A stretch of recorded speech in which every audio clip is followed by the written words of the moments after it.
ৰাজ্য চৰকাৰে চলোৱা অমানৱীয় উচ্ছেদৰ বিৰুদ্ধে মঙলবাৰে সন্ধিয়া বিজনী চহৰৰ মাজমজিয়াৰ সুবাইঝাৰ পথত বিজনী জিলা আমচুৰ উদ্যোগত মুখ্যমন্ত্ৰী ডক্টৰ হিমন্ত বিশ্ব শৰ্মাৰ পুত্তলিকা দাহন শীৰ্ষত এক প্ৰতিবাদী কাৰ্যসূচী হাতত লোৱা হয়।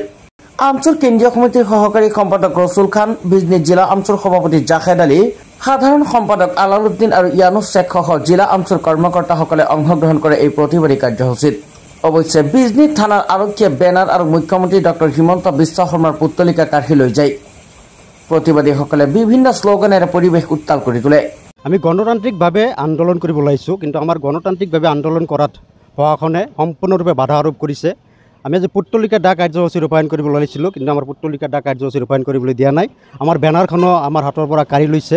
আজি চাওক, ধাৰাবাহিকভাৱে অসমত যিধৰণে উচ্ছেদ অভিযান চলি আছে আৰু মুখ্যমন্ত্ৰীয়ে এটা কথা জাহিৰ কৰি আছে, আজি 300 বাংলাদেশী উচ্ছেদ কৰিলোঁ, 400 বাংলাদেশী উচ্ছেদ কৰিলোঁ। এই যে আভুৱা ভৰা কথা, এই কথাখিনি মুখ্যমন্ত্ৰী কোৱা বন্ধ কৰিব লাগে, 1 নম্বৰ কথা। 2 নম্বৰ কথা হৈছে, এই যে একপক্ষীয়ভাৱে যি উচ্ছেদ কৰি আছে, এই উচ্ছেদ কৰা ব্যক্তিখিনিক পুনৰ সংস্থাপনৰ ব্যৱস্থা কৰিব লাগে।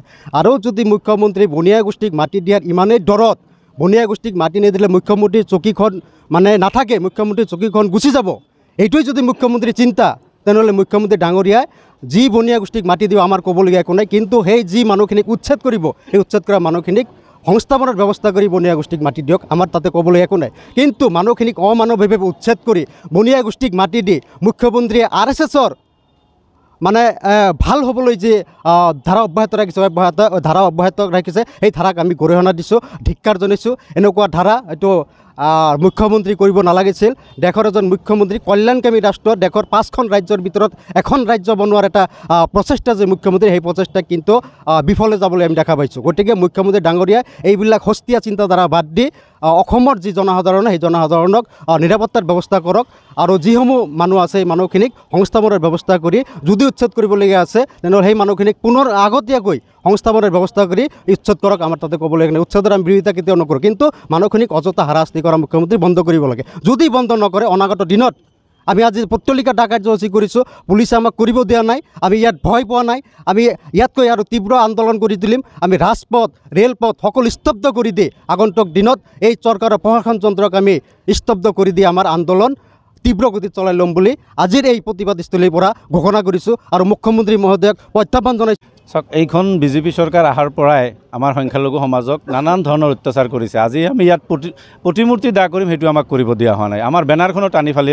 আৰক্ষীয়ে লৈ গৈছে, আপোনালোকে দেখিছে। সেইকাৰণে এই কাৰ্যক আমি গৰিহণা দিছোঁ, নিন্দা কৰিছোঁ। আজি গোটেই অসম জুৰি হিমন্ত বিশ্ব শৰ্মাৰ প্ৰতিকৃতি দাহ কৰিছোঁ। আজি যি অমানৱীয় উচ্ছেদ কৰিছে, এই উচ্ছেদৰ বিৰোধিতাৰে আমি প্ৰতিমূৰ্তি দাহ কৰিছোঁ। আপোনালোকে জানে যে আমি কেতিয়াও উচ্ছেদৰ বিৰোধ কৰা নাই। আমি কৈছোঁ যে ভাৰতীয় নাগৰিকসকলক পুনৰ সংস্থাপন দি উচ্ছেদ কৰক, তাৰ আমাৰ আপত্তি নাই। কিন্তু তেওঁ এটা নিৰ্দেশ দিছে, ৰাতিৰ ভিতৰতে ঘৰ খালী কৰিব লাগে। তেওঁ ৰাতি ঘৰ খালী নকৰিলে পিছদিনা ৰাতিপুৱাই বুলডোজাৰ লগাই উচ্ছেদ কৰিছে।